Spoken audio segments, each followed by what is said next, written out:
No matter where your business is today or where you want to take it, you'll get there faster and more profitably with an operating system. Welcome to Team OS, your guide to starting, growing, and optimizing a real estate team. Here's your host, Ethan Butte. This episode of Team OS features Jon Cheplak, who is dedicated to growing real estate teams and companies by developing stronger human beings. We recorded this together in person at the JW Marriott LA Live in downtown Los Angeles at FUBCON. And by watching or listening, you'll get Jon's insights into the advantages that today's teams have over traditional brokerages, into tracking fewer but more meaningful metrics, into enrolling people successfully into mutual accountability, and into sustainably growing your business by reframing the way you think about your P&L. Jon also shares some of the top takeaways from his recent Tahoe Mastermind. Here's my conversation with Jon Cheplak.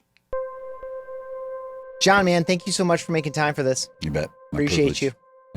To get going, I've asked this question to dozens of people now in the past couple of days, and I'm going to ask it to you too. What is a must-have characteristic of a high-performing team?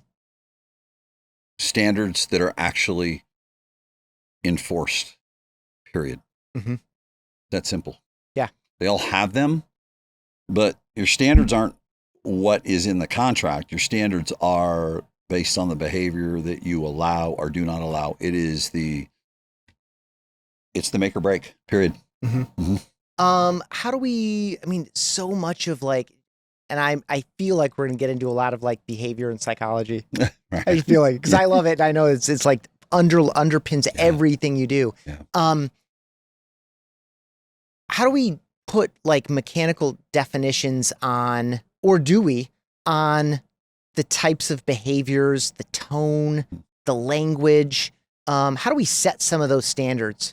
I think it's easy for a lot of people to say we have very high standards and our service is above average, and we don't how do we really practically, for someone that's okay, I've tolerated a wide variety of behaviors and actions and treatments of other people, customers, other agents, inside and outside the team or the brokerage, whatever.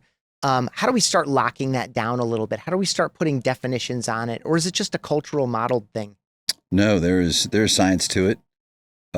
Mission, principles, values, but not in the form, because we see that first step of, okay, I've got them. And then what happens a lot of times are these big college words that are on the wall and no one even understands or even reads them anymore.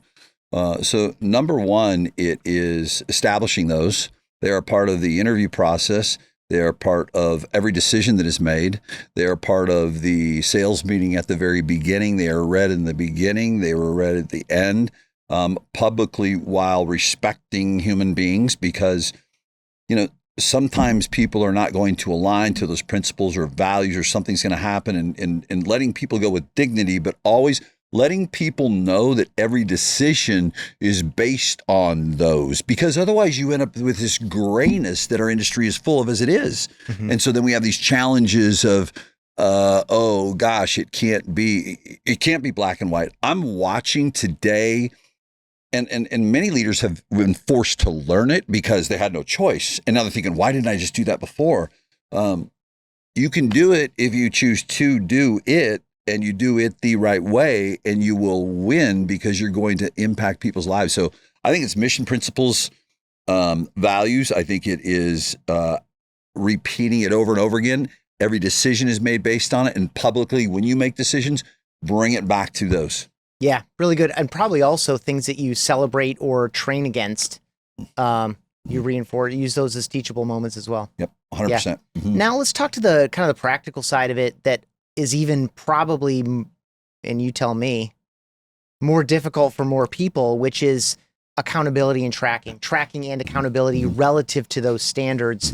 What do those look like? How do you advise? Obviously someone leading a team of, let's just make up a number, 42 agents, even if they have really good people around them, you can't track all of the things. So how do you advise tracking in order to create healthy accountability?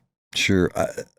And I love where you went into it, because there's two parts to it. You can have the scientific part down, but if you don't have the emotional intelligence, the emotional maturity to take someone through a process of accountability where they don't feel condemned, it doesn't matter. right?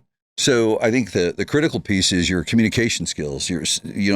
Seek first to understand, then be understood. Don't go fast, go slow. Constantly living in rhetorical questions. Rhetorical questions, in my experience in leadership, are the most powerful questions, allowing them to bring it forward, keeping why. So that human behavior thing, keeping why out of it. The minute you put why in there, it's over, because I'm going on defense mode. Because what we know also, the people you lead, there's an element of their parent they chose to work for. And the number one thing we want from our parents is approval. Leaders don't think that scientifically. It's interesting because I just spoke to that. I think there's many ways. Here's what I've seen. Okay. And because of I don't get nothing for plugging this. I just talk from integrity.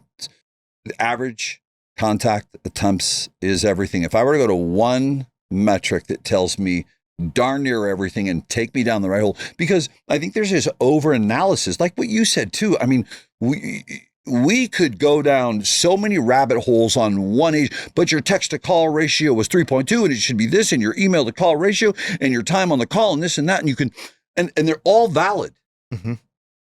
But the one that I've watched that moves the needle the most is what average reach out attempts on two big ones, average reach out attempts on leads, and then the first 10 days of a lead. And then what I've got tied to that is sales on a quarterly basis. And that's all over the board. I've got some people that are, you've got to sell 6 homes in a quarter. Some are 3 homes in a quarter. Yeah. But I think keep it really simple.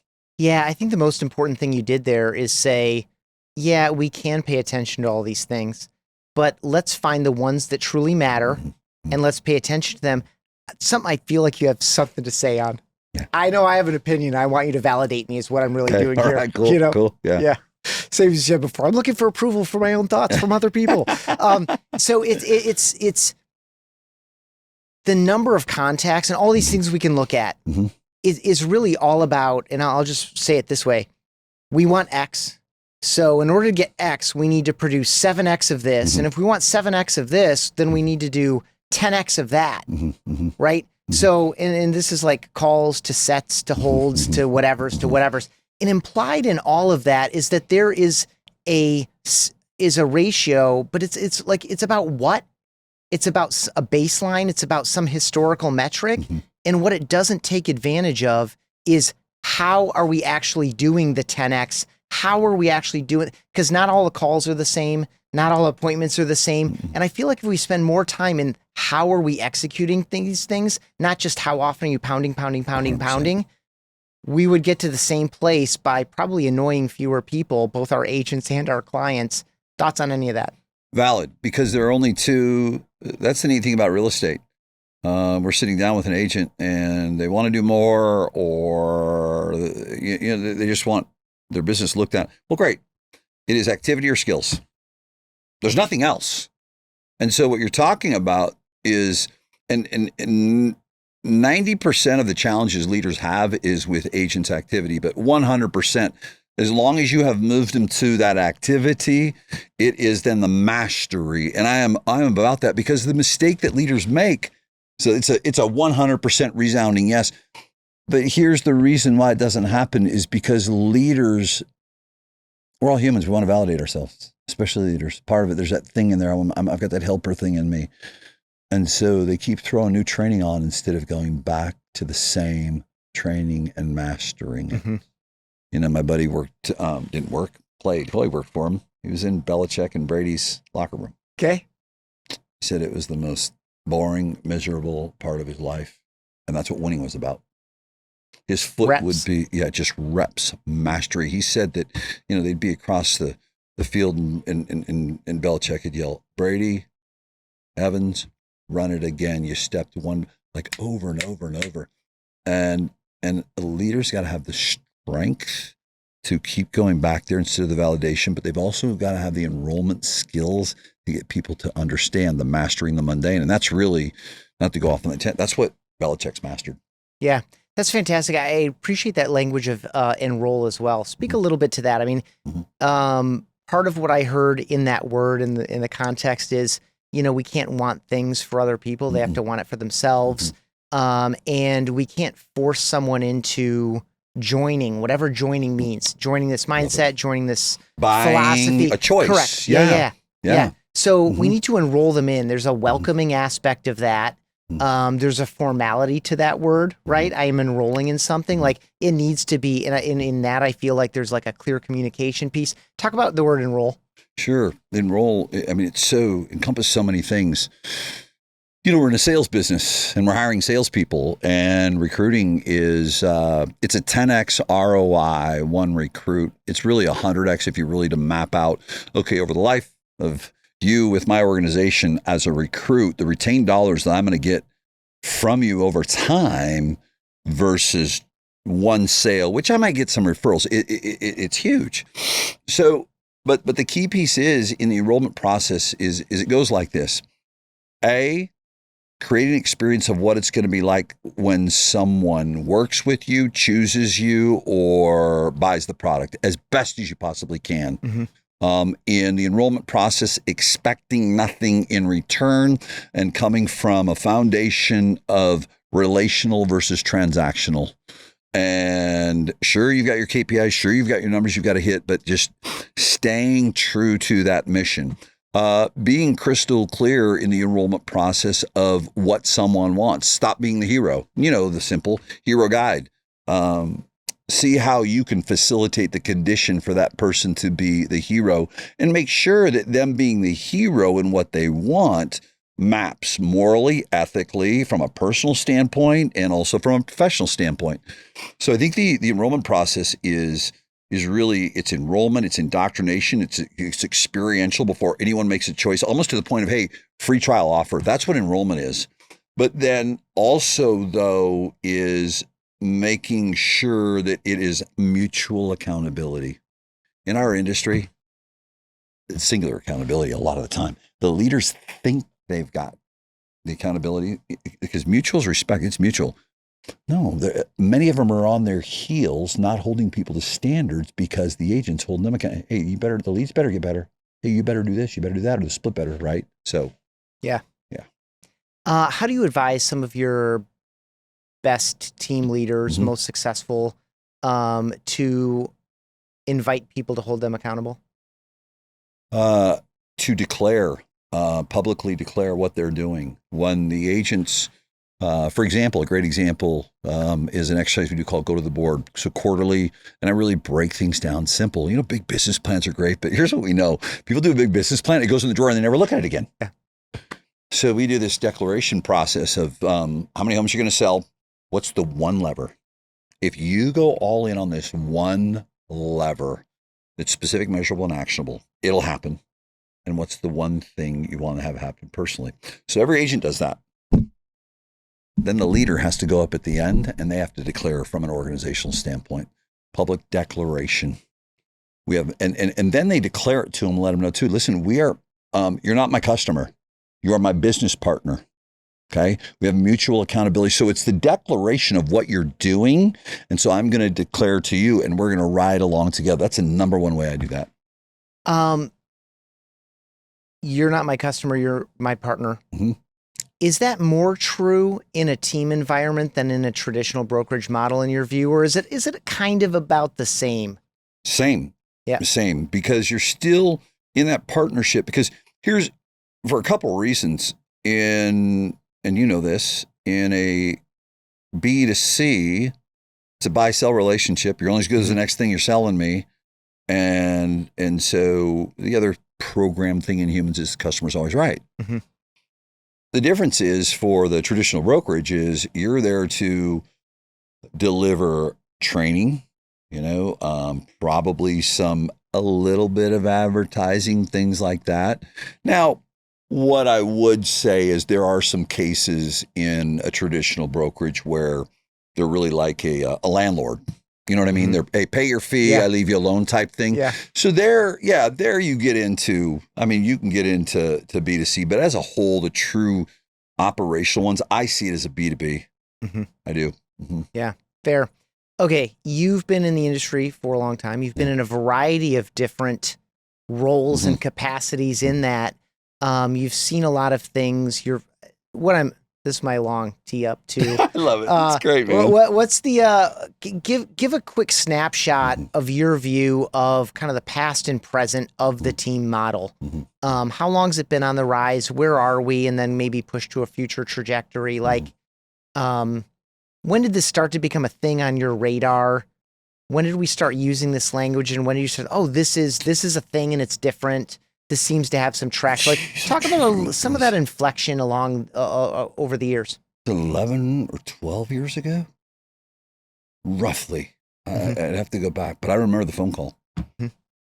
Okay. And, guy out of Phoenix, he says, I just heard you on a podcast. I get it. We're a brokerage within a brokerage. I need to learn how to function like they do. I'm a team. I'm a top team. The guy came back in. So I don't know if it was 11 or 12 years. And he followed the same, because the principles were universal. And I can remember thinking, I'm not going to mess with teams. Even though I know it's different, I'm not going to mess it, because I was dealing with a lot of brokerages. But then, he took the same exact principles, blew up his business, started telling people. So anyways, I think that, and then from there, it's just been this trajectory that, here's my opinion. And I've said it to my good friend, and he was a coaching client. I coached him for about 3 years. Adam Contos, former CEO. Oh, yeah, of Remax. absolutely. Yeah, I coached Adam for a bit. I says, Adam, 4 years ago, I said, here's a scary fact. And this isn't about whether it's Remax, whether it's Coldwell Banker. It is the traditional broker. Here's what's scary, and this talks about the progression of the team.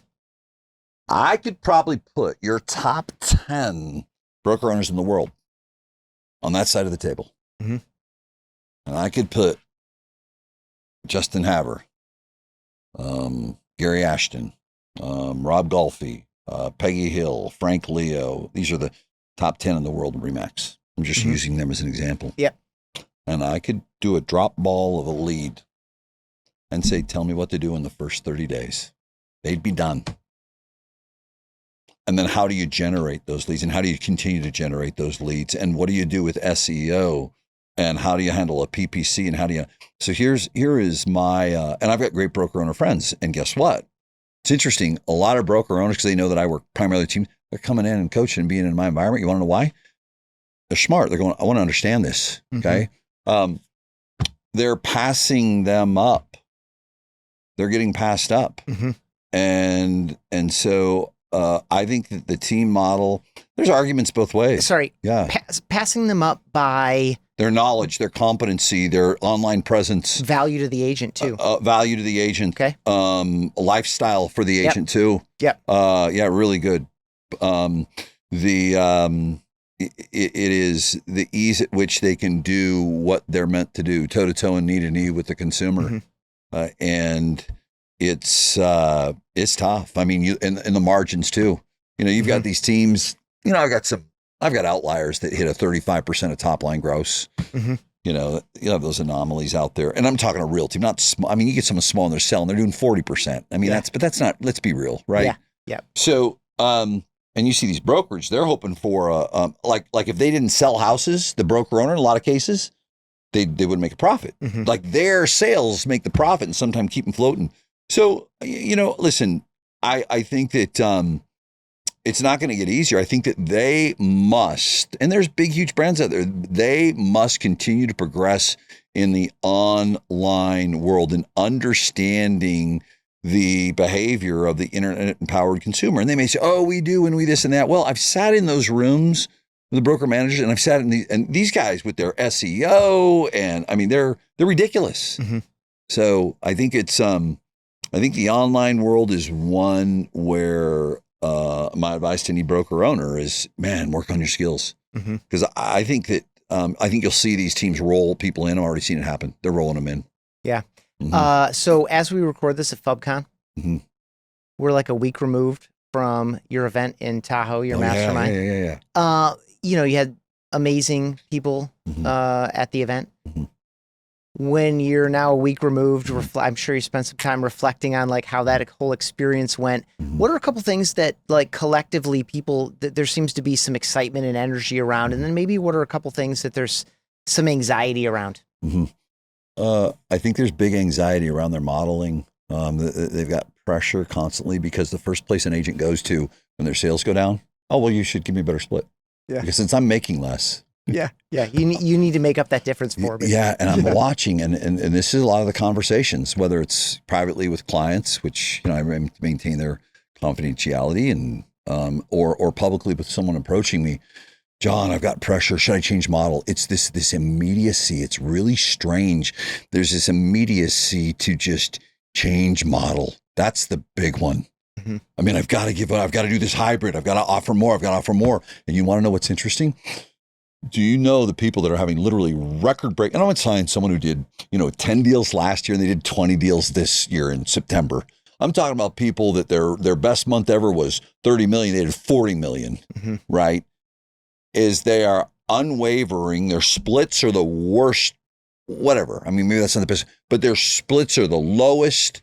They are just sticking to the standard. So that's the one. That's the one concern I see. I think and so it's driven by agent anxiety. So it rolls up. They're higher demands, and they're like, "How do I deal with this?"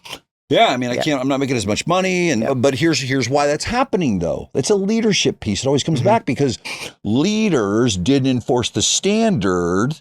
Because if the agents had stuck with the standard of the amount of reach out attempts, the calls, emails, texts in the database instead of cherry picking, hey, their habits would have been pretty good.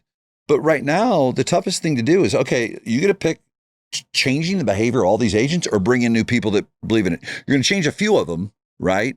So that's the biggest one. That is the biggest concern. I think the changing, I don't know as much. It's very interesting. I'll hear from other people, but the changing of, the buyer, broker, the NAR thing and the settling that's taken place with. Buyer stuff. Yeah. But what's interesting though, is they're all powerhouse branders. And my opinion is that, you got to build your skills up and extend your value. I don't see big concern with them, and they're real transparent with me on that one. What do they see as opportunities? It's like Never Land out there to blow your mind.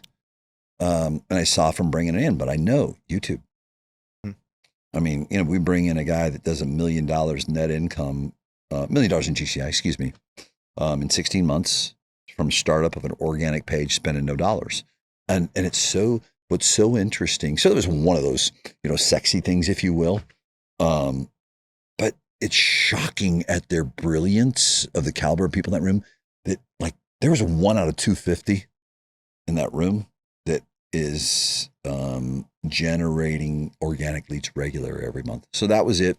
I think the honing in on their listing presentation, big time. I typically not, it surprised me because I'm typically looking at, ISAs and lead follow-up and lead conversion and recruiting these business owners. And it's like, oh my goodness, I've been bringing these people together for years and I don't go through their listing process. Yeah, it's where we started. It's what are the key things that actually move the needle, and let's focus there. Yeah, totally. Take my own coaching, right? Yeah. I mean, I'm like, whoa. Yeah. They were all over it. They were all over it. They really, the listing process, the thing is about the mindset theme. So I've known her for 20 years, someone special in my life. She's a legend, Sherry Chase. She held the record for the highest price home sale in history for years. It was Thunderbird Lodge in Tahoe. Okay. 60 million, double-ended it at the rate that most of us would like to get. Yeah. We'll say that, okay, in 98. And so I had her come speak, day in life. She sold 12 homes in her career over 30 million. Wow. I think the big thing that really got them and moved them, because she went up, she said nothing about luxury real estate. She focused on the human you need to become to do luxury real estate. And it moved that whole room. I think there's this, when you get in challenging times where you're not feeling as confident and, hey, I'm not hitting my numbers, it's easier to take a look at ourselves a little bit more because you're kind of forced to. So I think there was this real desire of the interpersonal with these folks. I think that was huge. I'm trying to think which other ones really stood out. The marketing and branding was good. People like that, but the listing, Deborah's, here's what's neat too. You know, Deborah runs an organization. She's got 3 or 4 ISAs that will be a part of 100 sales apiece. And so there was a real magnetism towards that and how that runs.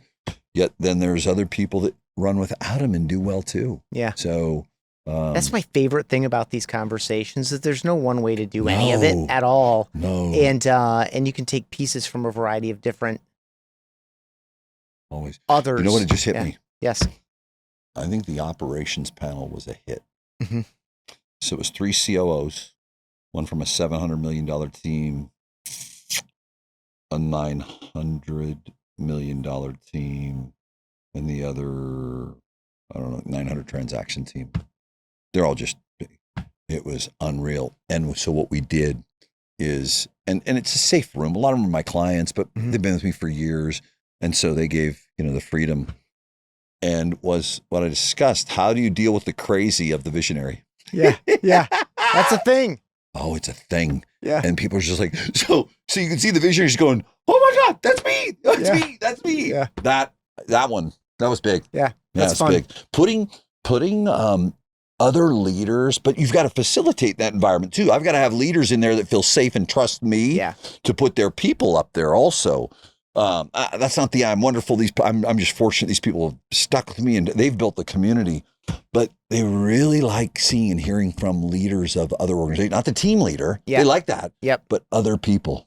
Yeah. The guts. 'Cause it's easy to see on the surface, whether that's on social or anywhere else, it's easy to see the team leader and hear the team leader, and the team leader gets, frankly, I've been talking with a lot of team leaders myself. Yeah. But yeah, that COO and then other positions. And Gary, when I had Gary Ashton on, he was of course immediately and very gracious about Deborah and how she makes the whole thing. He's like, she runs everything. She calls me the visionary because it appeals to my ego. So like everyone understands that partnership is key. I mean, she couldn't do it without him. He couldn't do it without her. But the person that we tend to talk to the most is not the operator. And I think operations is sexy again. Oh, in getting that way, especially in this climate. I mean, everyone can feel like a superhero when the market's up. I like what you said there, because I've got a lot of the operations people, they're crossing over into drive, and I'm like, you're a COO sales manager. I mean, they're really, because it's more process driven, I think, than it's been ever before. Yeah. Right. Yeah. I mean, once that ISA model becomes so standard and more people are implementing it, and that organization within the larger organization gets more complex as the business gets more complex because it's getting larger and the market is changing and all these other things that drive additional complexity, you need that skill set more than ever, because the personality is not going to carry it. The vision's not going to carry it alone. You really need that partnership at the risk of running long and keeping you too long. It's my privilege. I heard your go at P&L versus P&L. Oh, you did? Yeah. Profit and loss versus people in their lives. Yeah. And the reason I want to close on this is that, again, this is where we started as well, is to me, the profit and loss, there are precursors and indicators that we can watch and we can track and trend and see if we're ahead of pace, behind pace, whatever, and adjust as we need to, particularly adjust expenses to manage what we're seeing in terms of top line. But it's such a trailing indicator, even as we're watching it trend through the course of a quarter, through the course of a year. And all it is the end result of I'll go to a lazy football analogy.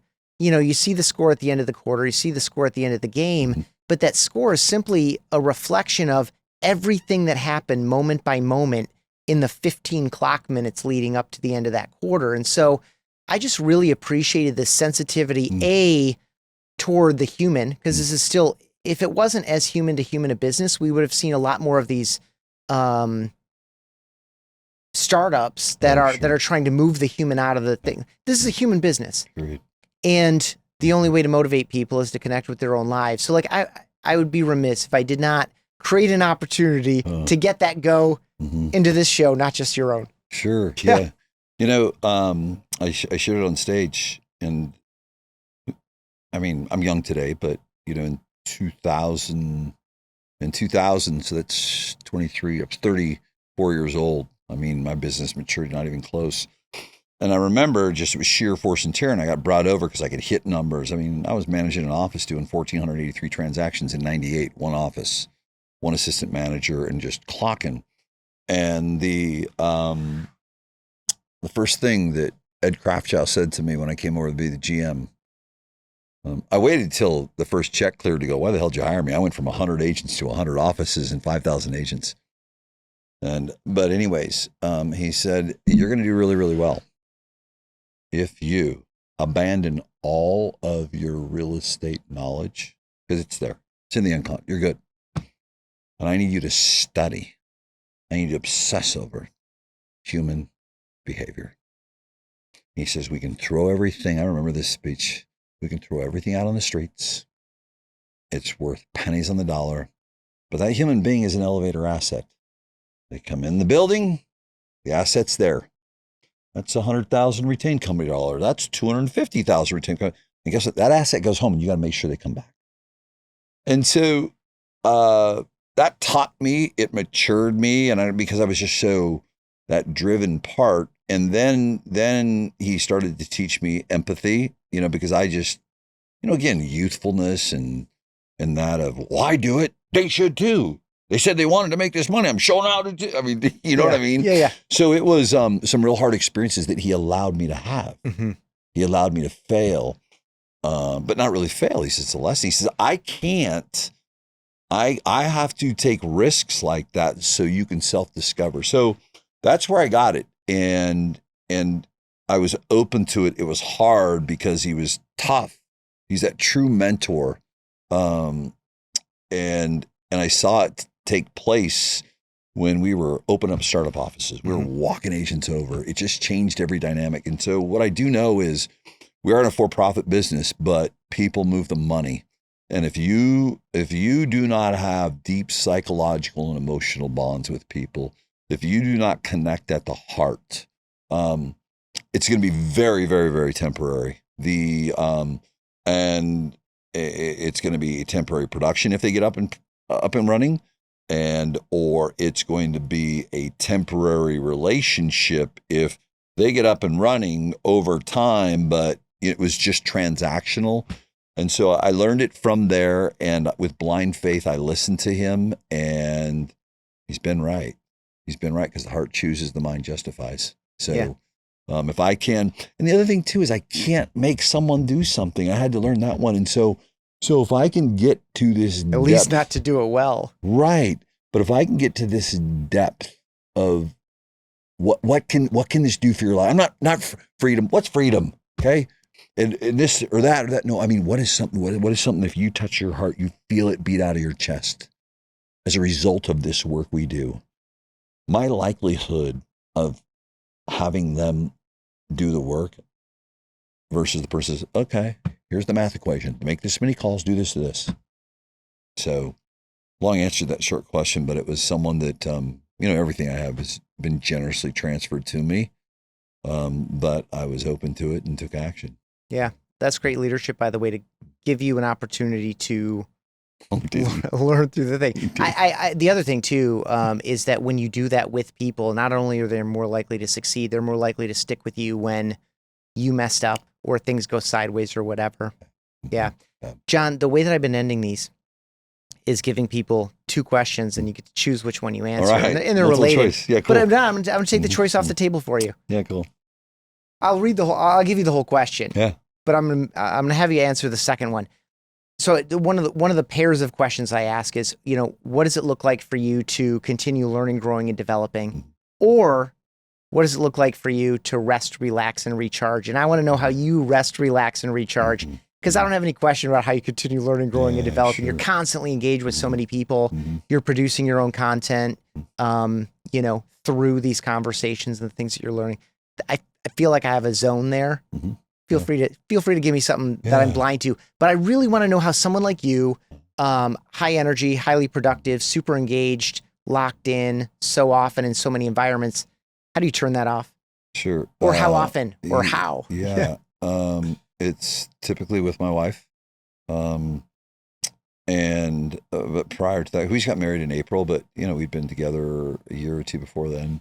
And we're friends, like just not even, but my time today is with her because she's the same. Mm-hmm. She's just full blown. 4:30 a.m. she's in the gym. She is eating perfect. She wants to get her 2 little girls ready the morning time and take them to school.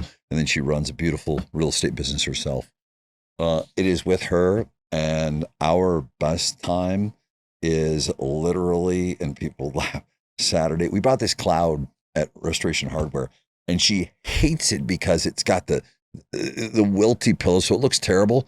But she loves it because when you lay in that cloud, it's like it's trapped the family. So it's one of two things. Like our thing, we will just lay and spend time together, and maybe we're reading a book, or maybe we're just chatting. Our home, we are very introverted. We go out and do the things that we need to do, but we don't do social things. Mm-hmm. We've got our friendships through this business and the work that we do in front of a lot of people. So it's there, or it's in the mountains with her. And gosh, if I'm home every Saturday, we shut it down close to every Saturday. Yeah. And then the mountains, we just got back from 9 days in Tahoe. Mm-hmm. 2 days was my event. Yeah. But we just go out and sit on a rock. Yeah. So my best thing is the mountains, and then just simple stuff with her. Awesome. Yeah. I feel like there's an accountability in that between your two personalities to like, no. We are turning off. Are we turning off? We're turning off. Like, yeah. And then we sneak a little. Yeah. You're on the phone? Yeah. But it's good. Cool. Yeah. Thank you so much for sharing that, and thank you so much for spending this time with me. Yeah, thank you. I appreciate it, man. Great opportunity. Thanks for checking out this episode of Team OS. For email exclusive insights every week, sign up at realestateteamos.com.